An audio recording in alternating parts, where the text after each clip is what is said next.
시편 136편 1절로 9절입니다.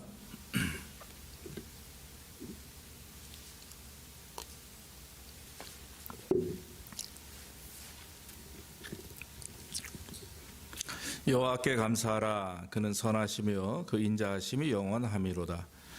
모든 신에 뛰어나신 하나님께 감사하라. 그 인자하심이 영원함이로다. 모든 주에 뛰어나신 주께 감사하라. 그 인자하심이 영원함이로다. 홀로 큰 기사를 행하시는 이에게 감사하라. 그 인자하심이 영원함이로다. 지혜로 하늘을 지으신 이에게 감사하라. 그 인자하심이 영원함이로다. 땅을 물 위에 펴신 이에게 감사하라. 그 인자하심이 영원함이로다. 큰 빛들을 지으신 이에게 감사하라. 그 인자하심이 영원함이로다. 해로 낮을 주관케 하신 이에게 감사하라. 그 인자하심이 영원함이로다. 달과 별들로 밤을 주관케 하시는 이에게 감사하라. 그 인자하심이 영원함이로다. 아멘. 아멘. 오늘은 제목을 여호와께 감사하라. 성경에 나와 있는 말씀대로 오늘은 우리가 본문을 9절까지만 묵상을 했는데 사실 26절까지가 동일한 말씀입니다. 모든 것을 다 이렇게 표현하면서 들어서 그 주신 이에게 감사하라. 여호와께 감사하라. 그 인자하심이 영원함이로다.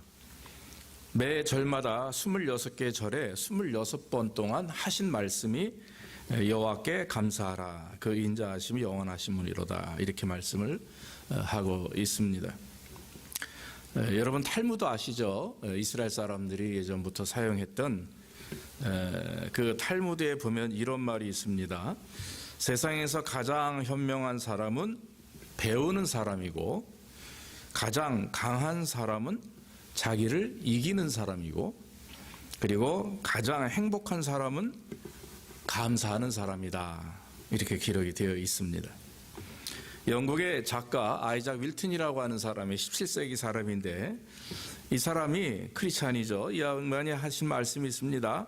하나님이 거하시는 곳은 두 곳인데 하나는 천국이고 다른 하나는 감사하는 심령이다. 이렇게 말을 했습니다. 여러분 감사를 잉태하면 계속 감사가 나옵니다. 하지만 풍족해도 지금 쓸 것이 채워짐에도 불구하고 상대적인 감사라는 게 있어요. 자꾸 남과 비교하고 또 그날 만족치 못하면 나도 모르게 불평하게 되고 그렇게 되면 나중에는 불평이 불평을 낳게 되는 것입니다. 그래서 욕심이 잉태한 즉 죄를 낳고 죄가 장성한 즉 사망을 낳느니라. 이렇게 야고보가 고백한 것처럼 무엇을 잉태하느냐, 마음속에 어떤 마음을 품느냐가 굉장히 우리에게는 중요한 문제입니다. 그래서 여러분, 저와 여러분 모두 다 힘들고 어려워도 감사를 품는 축복이 있기를 주의 이름으로 축원합니다.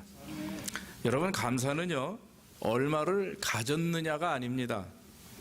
감사는 사실은 내 손에 들려있는 것 가지고 감사하느냐 감사하지 않느냐 하는 것은 굉장히 어린아이와 같은 거죠. 그렇죠?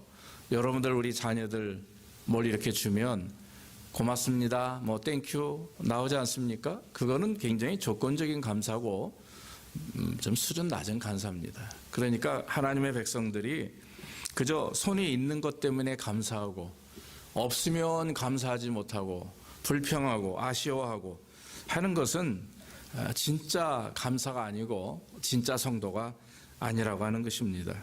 그래서 여러분 정말 우리 그리스도인들이 하나님 앞에 드리는 감사, 그것으로 인해서 기쁨을 올리기 위해서는 소유에 따라서 되는 감사가 아니라 감사 자체를 통해서 하나님께 영광 돌리는 그런 우리의 삶이 되어야 될 줄로 믿습니다.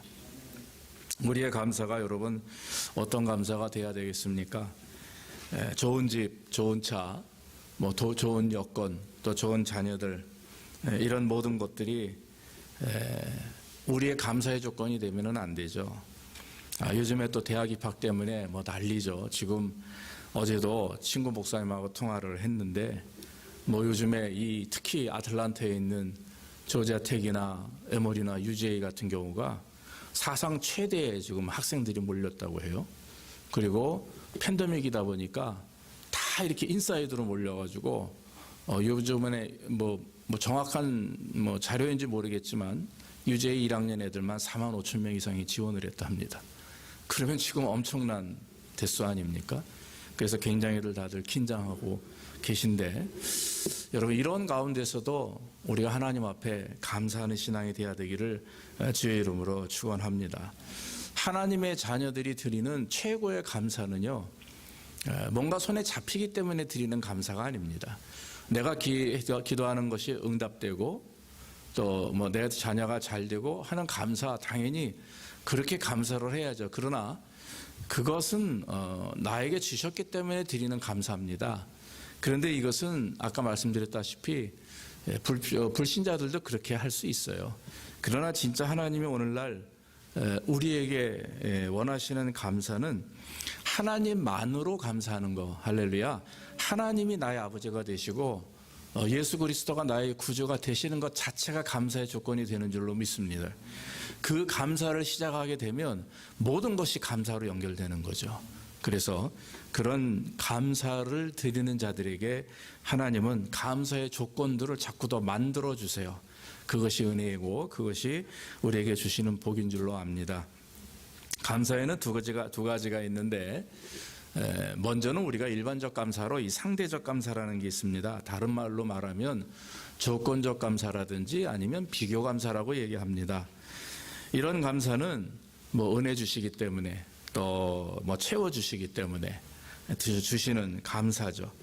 하나님의 그런 인도하심에 대한 감사, 그리고 우리에게 행하신 일들에 대한 감사는 우리는 그저 일반적 감사라고 말합니다.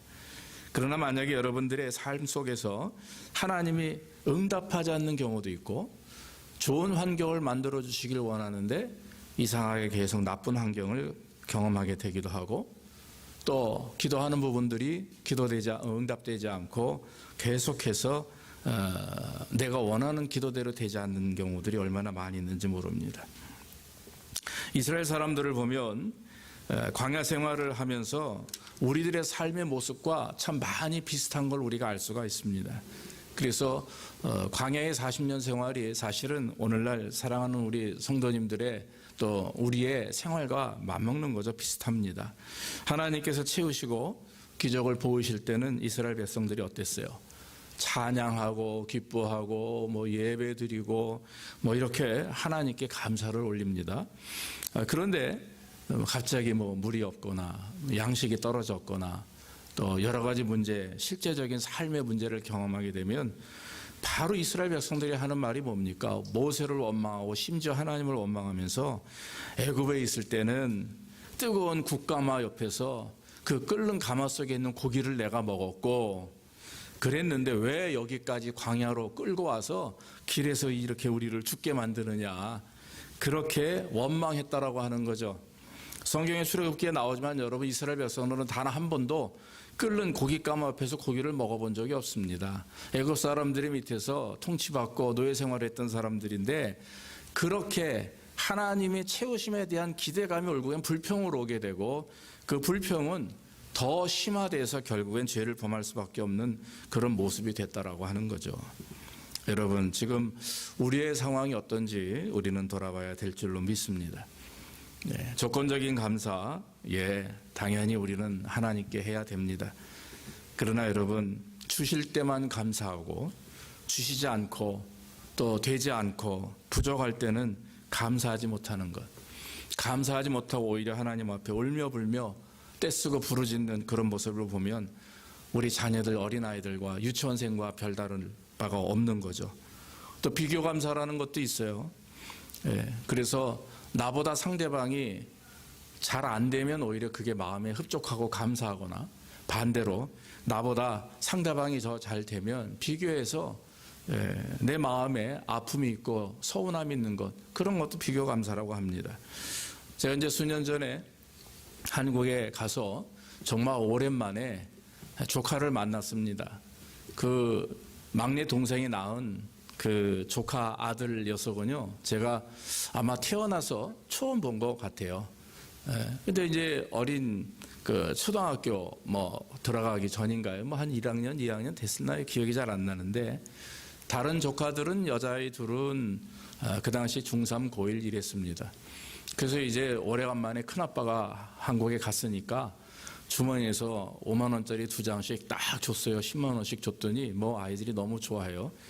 근데 이제 막내 조카 그 우리 집안 내 하나밖에 없는 아들이거든요. 5만 원을 딱 1만 원짜리 5장 일부러 한 장 주는 것보다 5장이 좋잖아요. 그래서 1만 원짜리 5장을 딱 줬더니 입이 이만큼 나오는 거예요. 왜 큰아빠 누나들은 10만 원을 주고 자기는 5만 원을 주냐는 거예요. 그래가지고 짜장면 먹다가 제가 혼났어요, 애한테. 그때 우리 어머니가 째려보시더니 야, 이 사람아, 큰 애나 작은 애나 똑같이 줘야 안 서운하다는 거죠. 그래가지고 그 다음 주에 배보다 배꼽이 더 나갔습니다. 다음 날 10만 원을 줬어요. 그래서 걔는 그거 덕분에 15만 원 받았거든요. 그래서 뭐 이런 말씀을 드리는 이유는 이 사람이 상대적으로 다 동일하게 나도 받아야 되는데 왜 나만 적게 받을까? 이러면 사실 비교하게 되고 서운하게 됩니다. 이런 얘기가 있습니다. 옛날에 어느 며느리가 시집에 갔어요. 명절 때 시집에 갔는데 그 시어머니가 며느리들을 다 모아놓고 세 며느리가 있습니다. 그러고 나서는 막내 며느리도 참기름병이 많은 거 하나 주고 둘째 며느리는 이 분도 이 많은 참기름을 하나 큰 걸 줬어요. 근데 첫째 며느리는 2병을 주는데 이 많은 참기름하고 이 많은 들기름을 줬다는 거예요. 근데 이 둘째 며느리가 크리스찬이었습니다. 그런데 집에 갖고 오면서 그 자리에서는 어머니 감사합니다 했는데 차 안에서 그 서운함이 가시질 않는다는 거예요. 그걸 어느 진짜 크리스찬이 얘기하는 것을 제가 책을 통해서 본 적이 있습니다. 그러면서 우리가 하나님이 우리에게 주실 때 나는 왜 이거밖에 못 벌고 나는 왜 삶이 이럴까? 나는 왜 이럴까? 그러나 반면에 다른 사람을 보면 나보다 더 잘 살고 나보다 더 풍족한데 이런 걸 자꾸 비교하면서 결국에는 내가 하는 감사의 조건이 자꾸 줄어든다라고 하는 거죠.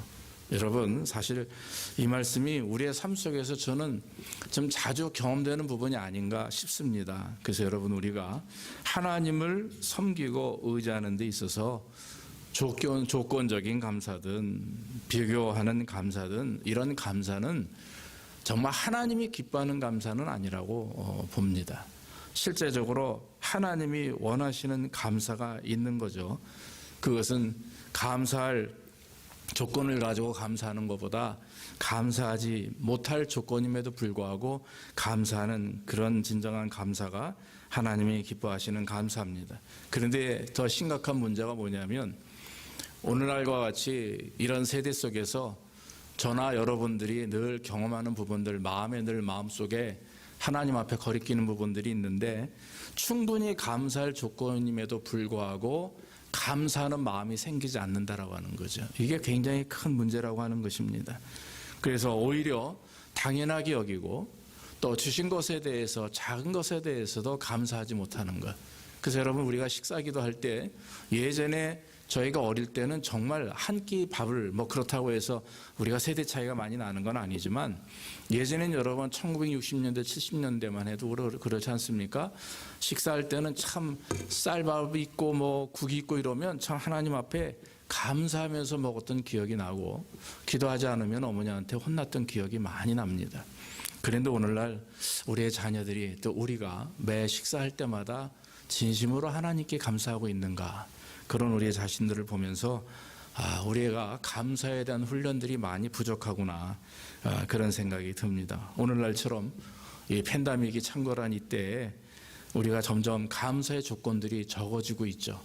그러나 여러분, 오히려 이럴 때일수록 우리는 하나님 우리에게 주시는 작은 것 한 가지라도 찾아서 하나님께 감사할 때 하나님은 더 큰 것으로 복을 내려 주실 줄로 믿습니다.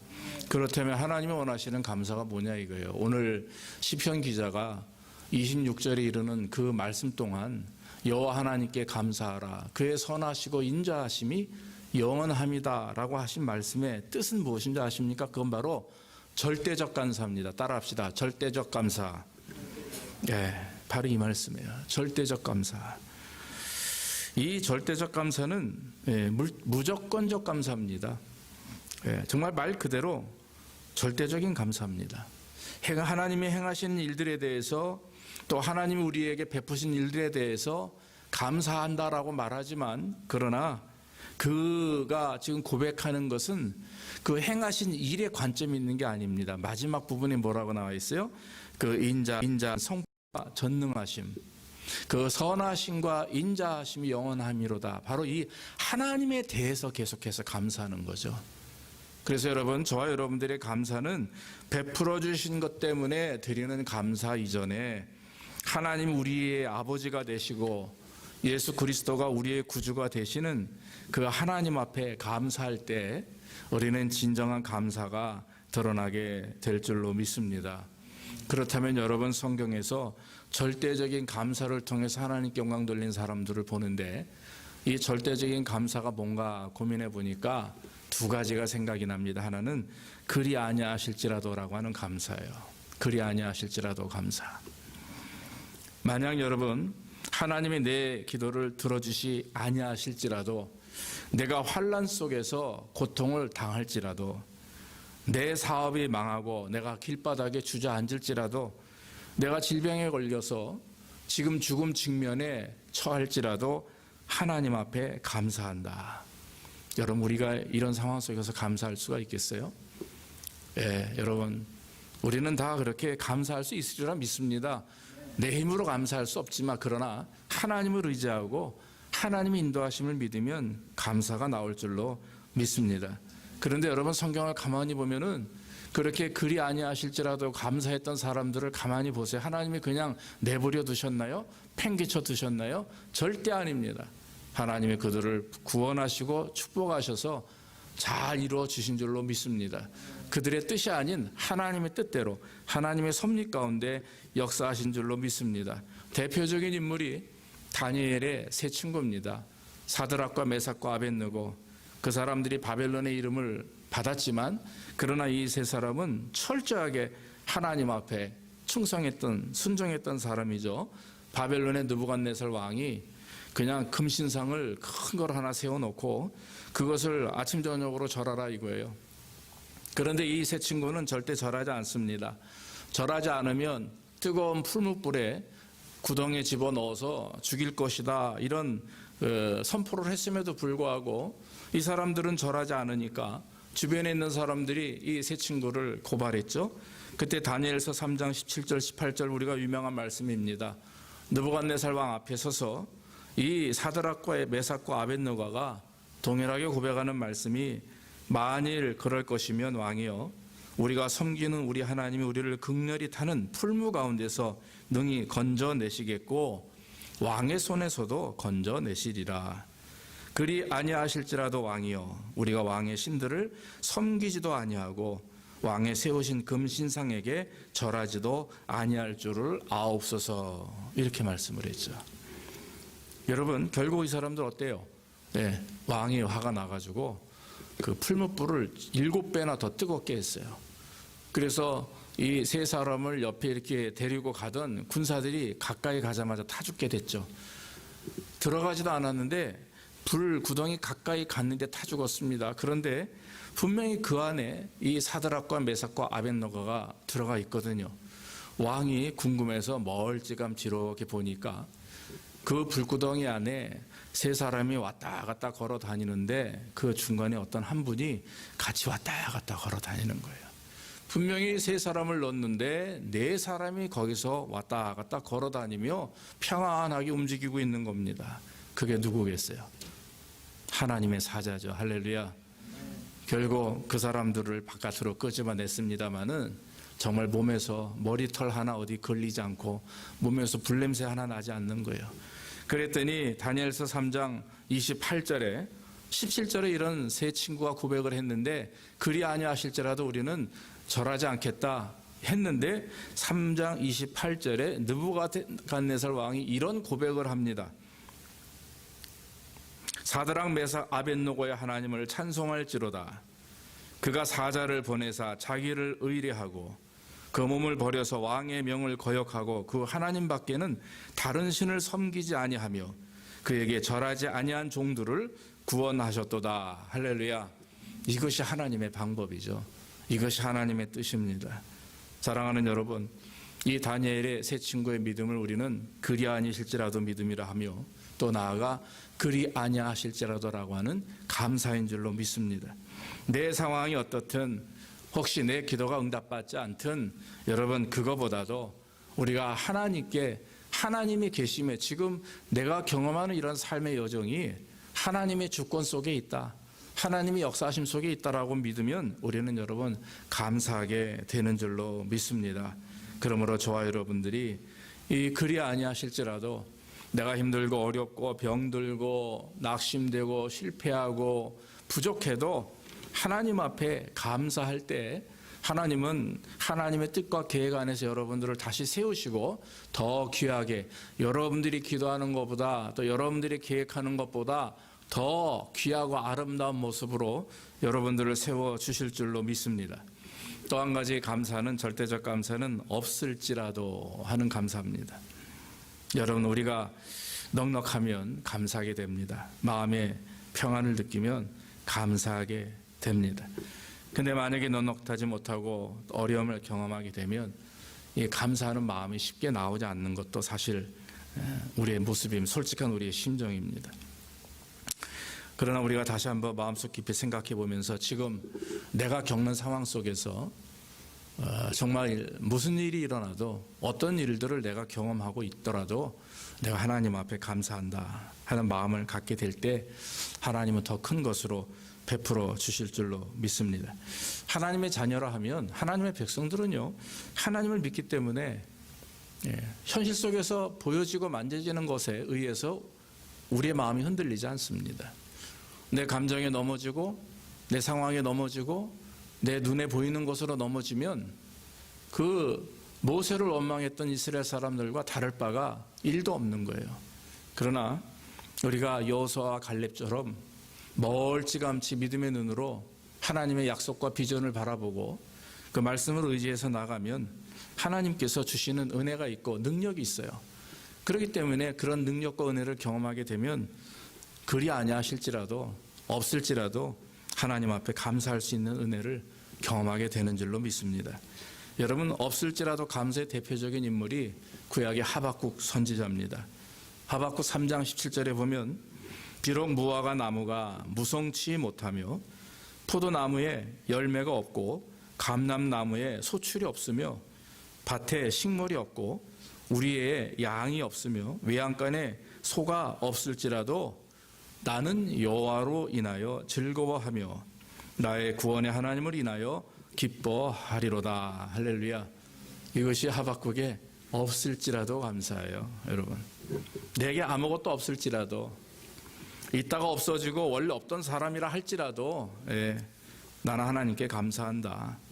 왜냐하면 내가 날 때도 죽을 때도 사실 우리는 아무것도 안 가지고 왔어요. 그리고 갈 때도 가져갈 수 있는 게 전혀 없어요. 어느 유럽의 큰 부자가 죽을 때 고백을 했다 하지 않습니까? 유언을 했는데 많은 사람들 앞에서 나를 관에 집어넣고 관 옆에 구멍을 내가지고 내 팔을 이렇게 바깥으로 빼게 해라. 그리고 어떻게 합니까? 그러고 나서 손을 이렇게 딱 벌리게 해라. 빈손을 벌리게 해라. 그리고 그렇게 장례식 때 뷰잉하게 하라 그랬어요. 이상하지 않습니까? 시신을 딱 모아놓고 이렇게 해야지, 구멍을 뚫어서 팔을 내놓고 이렇게 손을 벌리게 하고 있으니 그걸 무엇을 의미하는 건가 몰랐어요. 그런데 장례식장에 왔던 그 수많은 큰 부자였기 때문에 많은 사람들이 왔어요. 수백의 사람들이 와가지고 보면서 다 느끼고 간 겁니다. 뭘 느꼈겠어요? 나는 살아있을 때 그렇게 부자였으나 내가 하나님 앞에 갈 때는 아무것도 가지고 가지 않고 빈손으로 간다. 이거를 가르쳐주기 위함이었다라고 하는 거죠. 여러분, 예화에 불과한 얘기지만 실제 우린 그렇습니다. 우리가 이 땅에 살면서 물질이 중요하고 건강이 중요하기 때문에 그걸 붙들기 위해서, 그걸 모으기 위해서 우리가 애를 쓰고 노력하지만, 그러나 여러분, 갈 때는 어때요? 빈손으로 가는 것이고, 여러분, 그것 때문에 우리가 마음을, 신앙의 양심을 잃고 또 분별력을 잃어버리면 우리는 오히려 하나님 앞에 참 꾸중을 두를 수밖에 없는 그런 모습이 되는 것입니다. 현실 속에서 우리가 비록 부족하고 희망 없어 보이고 답답한 마음인 오늘날과 같은 어려움 속에서 우리가 정말 하나님 앞에 믿어야 될 것은 하나님은 살아계시다. 믿습니까? 하나님은 역사하고 계신다. 하나님 지금 우리 안에서 우리를 움직이고 계시고 주장하고 계신다 라고 하는 믿음을 갖고 살게 되면 우리가 사드락과 메삭과 아벳느고와 같이 그리 아니하실지라도 하는 감사가 나오고 또 하박국 선지자와 같이 아무것도 없을지라도 빈 몸뚱아리라 할지라도 그 가운데서도 하나님 앞에 감사할 수 있는 은혜를 경험하게 되는 줄로 믿습니다. 오늘 여러분 우리가 조건적인 감사, 비교하는 감사, 이런 상대적인 감사가 아니라 철저하게 절대적인 감사를 통해서 그리 아니실지라도 없을지라도 하나님 앞에 감사하는 마음을 갖기를 바랍니다. 그래서 사도 바울이 고백한 것처럼 항상 기뻐하라, 쉬지 말고 기도하라, 범사에 감사하라. 이는 그리스도 예수 안에서 너희를 향하신 하나님의 뜻이니라.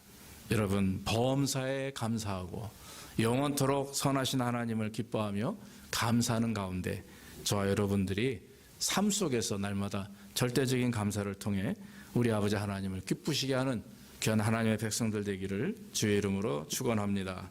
기도하겠습니다. 아버지 하나님 감사합니다. 참으로 감사합니다. 정말 하나님 우리 인생을 돌아보면 뭐하나 할 것밖에 없습니다. 그때 우리가 불평하기도 했고 부족하다고 떼쓰기도 하고 또 하나님 고통스럽고 아프다고 눈물 흘리기도 했지만은 그러나 돌아보면 다 그것이 하나님 뜻이었고 하나님의 은혜였고 하나님의 주권 속에 이루어짐을 믿습니다. 그러나 하나님 우리가 원망하지 않게 하시고 앞으로 불평하지 않게 하시고 정말 하나님의 뜻 가운데 아름답고 선하게 이루시는 그 하나님을 바라보며 비록 하나님 우리가 현실 속에서 보여지고 만져지는 것은 부족하지만 늘 하나님 보이진 않으나 살아계시고 역사하시며 우리 안에 주장하시는 그 주님을 믿고 의지하는 가운데 절대적인 감사가 넘치게 인도하여 주시옵소서. 감사하고 예수님의 이름으로 기도하옵나이다. 아멘.